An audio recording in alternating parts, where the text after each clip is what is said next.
Assalamualaikum warahmatullahi wabarakatuh. Kali ini akan membahas tentang informasi dalam praktik pada bab 8. Informasi sebagai salah satu faktor penting dalam penentu keberhasilan. Pada tahun 1961, dari salah satu perusahaan terbesar di Amerika memperkenalkan istilah faktor penting penentu keberhasilan, di mana terdapat beberapa aktivitas penting yang akan menentukan keberhasilan atau kegagalan bagi semua jenis organisasi. Faktor ini dapat berbeda-beda dari satu jenis organisasi ke organisasi yang lainnya. Ketika manajemen sebuah perusahaan menjalankan konsep ini, maka mereka akan memusatkan perhatian pada pengidentifikasian dan kemudian memonitor sampai seberapa jauh mereka telah mencapainya. Selanjutnya, sistem pemrosesan transaksi digunakan untuk menjelaskan sistem informasi yang mengumpulkan data, yang menguraikan aktivitas perusahaan, mengubah data menjadi informasi, dan menyediakan informasi tersebut bagi para pengguna yang terdapat di dalam maupun di luar perusahaan. Dalam tinjauan sistem ini dibagi menjadi 5, yaitu subsistem utama dari sistem distribusi, sistem yang memesan persediaan pengganti, sistem yang memenuhi pesanan pelanggan, sistem yang menjalankan proses buku besar, dan menempatkan sistem pemrosesan transaksi dalam perspektif. Selanjutnya, sistem informasi organisasi. Area-area bisnis perusahaan keuangan, sumber daya manusia, layanan informasi, manufaktur dan pemasaran menggunakan basis data yang diproduksi oleh sistem pemrosesan transaksi, ditambah dengan data dari sumber-sumber yang lain, untuk menghasilkan informasi yang digunakan oleh para manajer dalam mengambil keputusan dan memecahkan masalah. Jenis sistem informasi yang telah diimplementasikan di banyak perusahaan adalah sistem informasi eksekutif yang dikembangkan untuk memenuhi kebutuhan akan informasi yang berhubungan dengan bagian-bagian tertentu dari organisasi. Sistem informasi pemasaran merupakan kombinasi antara subsistem input dan output yang terhubung oleh sebuah basis data.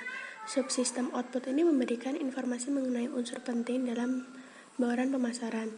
Bauran pemasaran ini terdiri atas 5 unsur utama yang dikelola oleh manajemen, yaitu subsistem produk, subsistem lokasi, subsistem promosi, subsistem harga, dan subsistem bauran terintegrasi. Jadi ini adalah model dalam sistem informasi pemasaran. Sistem data warehousing. Data warehousing adalah bagian dari data warehousing yang memasukkan data ke dalam gudang, mengubah isinya menjadi informasi, dan menyediakan informasi tersebut kepada para pengguna. Sebelum dimasukkan ke dalam tempat penyimpanan data warehouse, data-data tersebut dikumpulkan dari sumber data dan dikirimkan ke area pengumpulan. Karakteristik data warehouse ini ada 4, yaitu kapasitas penyimpanan sangat besar. Data diakumulasikan dengan menambahkan catatan-catatan baru. Data dapat diambil dengan mudah dan data sepenuhnya dapat digunakan untuk pengambilan keputusan dan tidak digunakan dalam operasi perusahaan sehari-hari. Bagaimana data disimpan dalam tempat penyimpanan data warehouse? Seluruh data mengenai subjek tertentu disimpan bersama dalam satu lokasi, yang biasanya berbentuk sebuah tabel.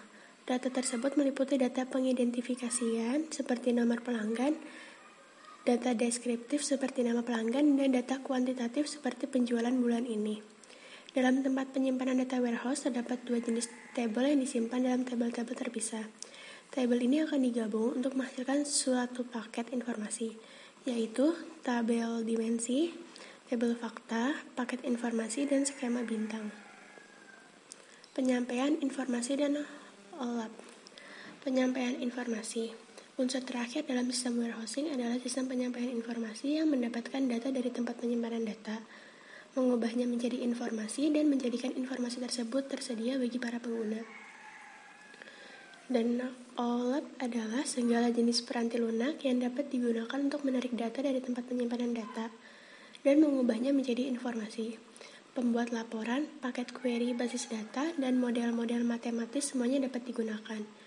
Terdapat 2 pendekatan untuk OLAP, yaitu ROLAP yang menggunakan suatu sistem manajemen basis data relasional standar, dan MOLAP yang menggunakan suatu sistem manajemen basis data khusus multidimensional. Selanjutnya ada data mining. Data mining adalah proses menemukan hubungan dalam data yang tidak diketahui oleh pengguna, di mana terdapat 2 cara dasar dalam melakukan data mining, yaitu verifikasi hipotesis yang mengasumsikan bahwa sebuah bank telah memutus untuk menawarkan reksadana kepada para nasabahnya, dan penemuan pengetahuan, yaitu sistem data warehousing menganalisis tempat penyimpanan data warehousing, mencari kelompok-kelompok dengan karakteristik yang sama.